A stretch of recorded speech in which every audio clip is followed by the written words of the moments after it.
Баршаңызға сәлем. Бүгін 5 минутта оңай әрі тез лаваштан пицца дайындаймыз. Менің каналыма тіркеліп, видеоны сақтап алыңыз. Бізге 2 лаваш, томат пен майонез, ірімшік және қызанақ керек. Бір лавашты алып, үстіне үккіштен өткізілген ірімшікті саламыз. Бетін екінші лавашпен жабамыз. Томат пен майонезді араластырып, екінші лаваштың үстіне жағамыз. Қалауыңызша үстіне қызанақ не шұжық салсаңыз болады. Мен тек қызанақты салдым. Үстіне үккіштен өткізілген ірімшікті саламыз. Қызып тұрған табаға май жағамыз. Одан соң пиццаны алып табаға саламыз. Қақпағын жауып 3-4 минут пісіреміз.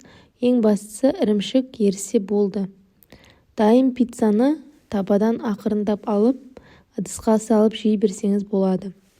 Өте тез піседі, әрі дәмді болып шығады. Маған және отбасыма өте қатты ұнады. Жасап көріңіздер. Видеоны соңына дейін қараған болсаңыздар, лайк қойып, пікір жазуды ұмытпаңыздар. Сау болыңыздар.